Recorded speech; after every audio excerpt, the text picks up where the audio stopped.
I do have to point out the irony that the one time Kevin Hart doesn't act like a giant man child is when he's acting up opposite a child.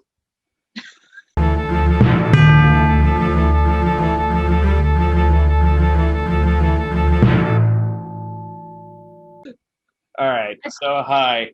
We're here to talk about the latest #1 Netflix movie, which I feel like they say about everyone they release, no matter regardless of quality, because it's their algorithm and they can technically rank them however the fuck they want. Well, they have marketed this one pretty aggressively. I've never seen a trailer for this. Like I didn't even know this movie existed until I saw like the poster for it on the Netflix homepage. Maybe you've seen more than I have. I got I saw the trailer on YouTube, and I got one of those, whoa, coming to Netflix this month, or looking ahead on Netflix this month. One of those emails, and this came up as a suggestion watch for me. So right off the bat, I'll give credit where credit's due. It's like I've made no secret of my disdain for Kevin Hart's typical acting. But I will give credit that I'm like, okay, he's flexing some range. I can get behind that. I don't know how deep he's going, but it's a step up from just screaming randomly for no reason whatsoever. Yes, I repartee. kind of bouncing off that. I feel like this is his biggest foray into a leading man type role, as opposed to the loud, annoying sidekick type role that he's been trying to go in this direction for a while. Like I know he had that Bryan Cranston movie that came out a while back that we didn't see. The Upside. The Upside, that was it. Yeah, which feel like kind of have a similar schmaltzy vibe as this one does. Now, right off again, pairing off that, like this is one of those movies I feel bad for not liking more than I did. It's like, okay, it's well intended. It's clearly like trying to be optimistic and like be this like its heartfelt story. But when all is said and done, it's just kind of shallow. Like it's fine. It's not bad. It's perfectly fine. But at the same time, it's like I feel like it's trying to have these hit these deeper wells and it's just not quite getting there. I did feel like it was a bit formulaic in parts, and like it was trying to hit these emotional notes that or charm, trying to convey those types of things to the audience that other similar movies I've watched and enjoyed more have hit more successfully. I'm not saying that I didn't enjoy it. It's like you said, it's fine. Mm-hmm. And most of my questions were answered. I thought how they started and the use of flashbacks were interesting. How it was edited together was an interesting choice, and it kind of caught me as the viewer up to speed on the background and what was going on. All of the sort of basic boxes are checked off. Yeah. It's a serviceable film. It does its job. And it answered most of my questions except one at the very end. Okay, we'll get to that. I don't want to jump right again, right? Yeah. For those who like really had the heart set on this movie for whatever reason. But it's not something that I'm going to watch again personally. It wants to be more charming than it is. It does have some charm. If for a nerdy reference, I'd say maybe it rolls 10 on its charisma. It's just kind of in the middle. Yeah, no, I feel like it wants to be deeper than it is. It wants to be this really heartfelt story about a single dad, and I'm not gonna like fault it for its like intention. Because of this, but like in this day and age where it's very easy to think about those things, like okay, I can get behind a movie that's trying to like tell a decent message. The problem I have with it is just the fact that at the end of the day, it has really kind of all the depths of a Hallmark movie. I did kind of get that vibe too. where it just kind of like, okay, yeah, these are real struggles that like a single father would have, but it's not really going into any particular aspect of it, and some of the turns, like the drama turns it has, feels really contrived and kind of needlessly forced. Particularly like the conflict with the grandma that kept coming up, felt really Oh, the mother-in-law. the mother-in-law just felt really kind of forced and out of nowhere and needlessly antagonistic for the sole reason of creating drama.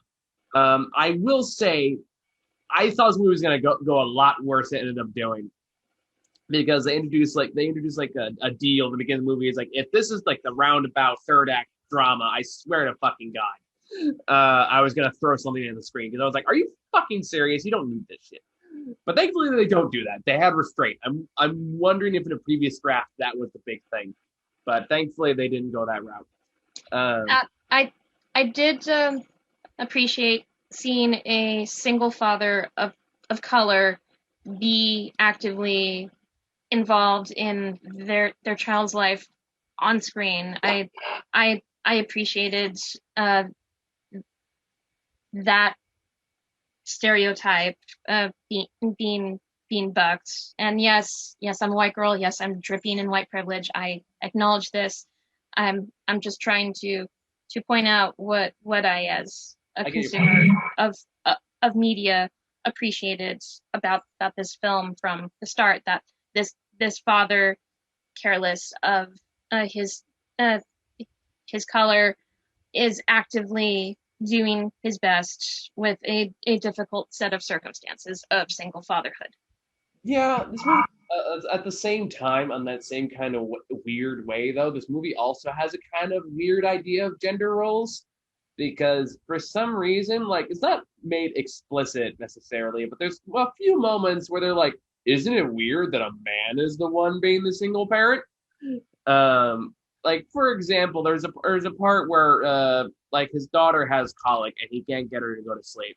So he goes to like a single parents group, which is all women. They're all talking about their man and all that stuff, and like in the babies and stuff like that. He walks in and he's like, "Oh, you're a man. This is all a women's space." It's like that's a single parent space. I'm like, dude, you could have easily found a single fathers group in fucking New York. Like, Yes, but he did self-advocate. So yeah, but my point is like, he did go to a source for help, and he wasn't too proud to ask for help. but they made it seem like being a single dad was an unusual norm, which is where I'm drawing issue from. And granted, it's not a massive game breaking issue, but it is present in a few scenes where they're like, "Oh, you like usually it's the woman that takes care of these things," and like his kind of weirdly sexist boss kind of has a few lines like that. And it's I not like an overt theme, but you can tell to a certain extent it's wanting to play on that idea to a certain degree, like in a very 90s kind of way, like three men and a baby kind of a way. Uh, Yeah, I did think that some of his responses during that montage in the beginning were kind of funny. Like, oh, where's mom? Oh, she she works at NASA. She's going to Mars. oh yeah, there's a few scenes that got a laugh out of me. I did like the line that came afterwards where he's talking to the old man who's talking about wants to get away from his kids, and he's got like, "Yeah, I bet they can't wait to get from you either." It's like, all right, that got a laugh. That was funny. And there's a few other parts like the characters for the most part have good chemistry together. But again, it's whenever they try to contrive some kind of conflict to drive the plot forward and add a crisis, it's kind of where it lost me a bit because it all felt like this didn't need to be there, or like it didn't need to be this way. It's one of those ones like it didn't trust the conflict of just being a single parent when you're working a full-time job as enough. I kept on trying to raise stakes without any real payoff to them. Yeah, exactly. So like for example, early on in the movie, there's the mother-in-law character who's played by Cottonmouth's sister from Luke Cage. Is the one I know her from. Oh, her last name's Woodard, Alfie Woodard or Elfie Woodard, something like that. Hold on. She was on season 2 of Desperate Housewives back in the day. Oh man, that's going back. I was obsessed with that show back in the aughts. It was not one of mine. I know. Uh, Alfred Woodard.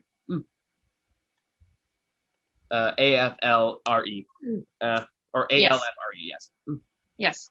Um, yeah, so and then she kind of comes in. She clearly doesn't really like Kevin Hart, and she's just kind of like, but she's also trying to be there to support him because his wife died shortly after having a C-section.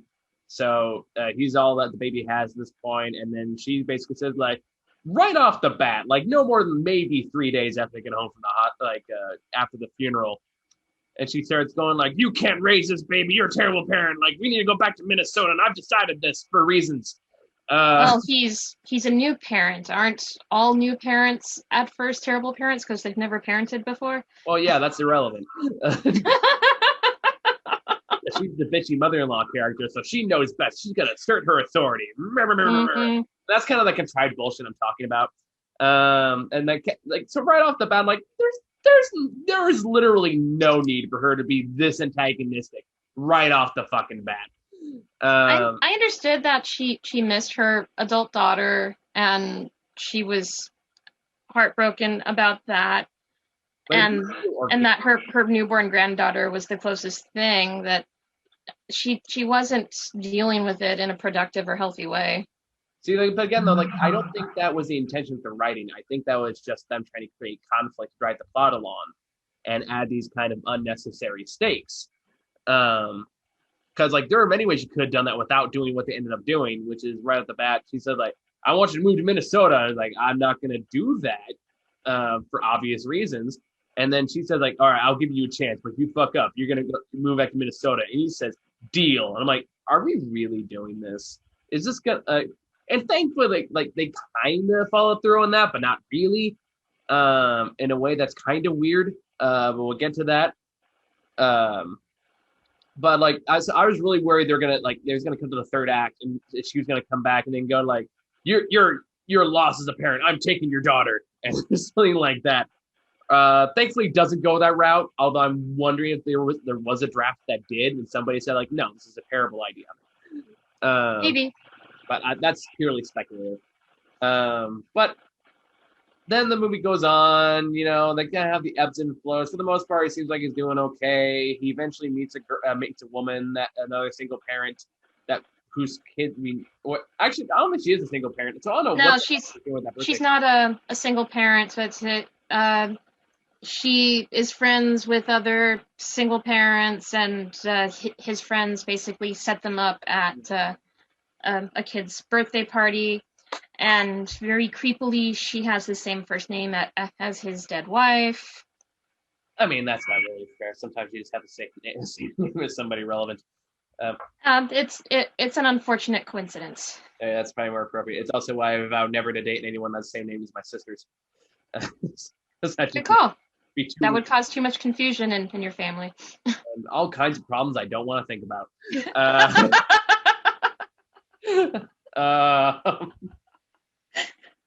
That's a whole. You can talk amongst yourselves about that in the comments section. You've thought this through. I can tell. Sometimes it happens. Every once in a while, my brain has a thought. Anyway. Anywho, and so a lot of the rest of the movie is just him kind of just being a parent and having these kind of cutesy moments of him hanging out with his daughter, and then some kind of drama thing will happen that will kind of go somewhere, kind of not. And then, like, at the end of the day, he learns he is still a good parent, and he goes back and kind of saves the day. I don't know. And like in a day that really did not need to be saved. No, it didn't. Look, because the stakes weren't high. He was just given these two choices, and he initially went with the choice of his career, and then this is the one part that was kind of left unanswered or ambiguous for me. instead of going on a work trip that came with a big promotion and a big raise that he got, he left his friend slash coworker at the airport and went to see his daughter who was with her grandparents in Minnesota. So what I wanted to know, or the one question that was left unanswered for me, is what the heck happened with his job? I don't know. He never said he wasn't going to get the trip, so probably still working there. I don't know. So for what we're trying to get at here is like the whole movie leads to this weird kind of climax where the daughter is kind of fed up with it just being her and Kevin Hart for the most part, and she wants to go to their grandparents' house. So they go, and he needs to go to Croatia for a month. And he's been told he's going to get his promotion because his boss is stepping down. He never makes it clear that the trip going well is contingent on having the promotion, so he still could have very well gotten the promotion. That's true. But what's kind of weird about it is when he goes there, they just kind of act. The movie kind of weirdly acts like he just left her there, and that's where she's gonna like be for all time now. Which is weird just on how everyone talks about it and how everyone kind of treats it as final, even though I'm like, no, I'll be back in a month. Like I've never like it's a you don't. It's okay to be separate from your child for a set amount of time. Like we live in the 21st century. Skype is a thing. You can still see and talk to your daughter, but they're kind of acting like he just ditched her at his mother-in-law's house, like Old Yeller, and comes back and like he's hanging with his friends playing poker, and they're all like she play poker with them with like cookies and stuff, and they're like, man, it's kind of weird that she's not here, and he gets all angry about it. It's like, he can't say that he misses her. And then later on, when the boss talks about the promotion, it's like, well, since you have more free time now, you'll have more time to work on this job. It's like, he's still gonna get the daughter back, right? It's like that's where I was getting confused. Like the framing of this is really weird, which is why I'm kind of wondering again of like if in the original draft he did just fucking leave her there, and the mother-in-law was just gonna start raising her. It's a possibility. That is kind of what I was initially starting to think towards the end there. But no, that's not what happens. For all intents and purposes, she was only going to be there for a month. So then he ditches the workplace because he couldn't stand to be away from her for like a week. Which, I mean, I get it. You love your daughter. I'm not saying don't love your daughter or don't love your child or anything like that. That being said, it just goes back to contrived drama and just really weird non-stakes. Whereas, like, okay, he saw her daughter slightly sooner. Yeah, that was that's about it. That's the end of the movie. Then he gets the girl back, or the girlfriend back, I should say. Mm-hmm. And that's it. That's the end of the movie. So it's kind of like you can make this kind of story work. There's plenty of stories like it that are much, much better than this, but a lot of them just like you don't. The drama's right there. It's being a single parent while working a full-time job. You have plenty of drama to mine through. You don't need to manufacture these kind of weird events to add drama to it. You just don't. And it's I don't know. It's kind of weird storytelling. Agreed. That's kind of why I took it off of my Netflix list after I watched it, as I don't have to see it again. I appreciate Kevin Hart taking on a more serious role and a more mature adult role, and I appreciated the how he filled out his shirt. You can tell he's been doing like chest reps or something. Oh, Kevin Hart is ripped. Like yeah, he is fucking ripped. Like so, that's something I will not like shame him for. The dude is small, but he's buffy. Yes. So, way to go on your workout routine, Kevin Hart. I noticed. Yeah. Go ahead. It's refreshing that he's doing what he can to expand his range. Now, he just needs to apply that effort to a smoother script. Yeah. I feel like if we're going to like comedic actor career into movies kind of thing, I feel like he's in that Robin Williams stage where he's doing just a lot of schmaltzy, like quote unquote serious films, that are just like not great, not terrible, but definitely feel like they're supposed to hit harder than they do. Uh, and I feel like between this and the Bryan Cranston movie, that's the stage of his career he's currently in. And we're gonna see if we can go from that to like actually good dramatic actor, because he clearly wants to be taken more seriously, and that's fine. I have nothing against that. Oh, I definitely encourage that.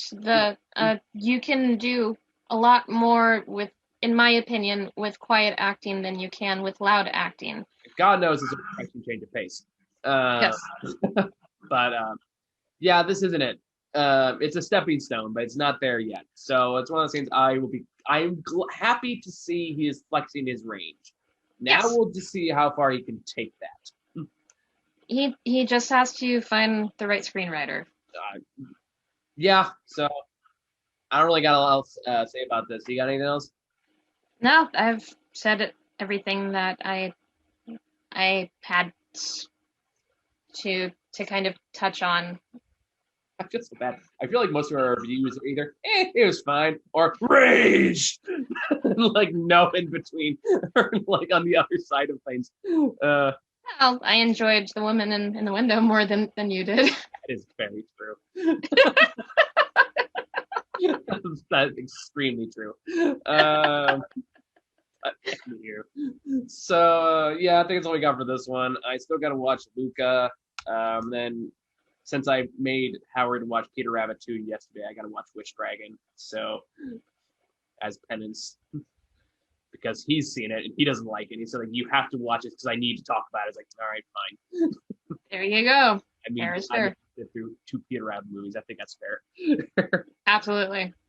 So yeah, look out for those reviews, and then Fast 5 comes out Friday. So I think Muhan and I need to finish our Fast and Furious marathon before Oh, you're binging the whole series? we started 4. We watched 4 and 5. Now we're on 6. So we got like 3 more to go before we already saw Hobbs and Shaw, so we don't need to watch that one. Okay. I've already seen all of them, but he hasn't. So this is gonna be like experiencing it that way, and then jumping right into Cars in Space. I can't wait. It's gonna be great. So I think it's all we got. So thank you guys for watching. See you later.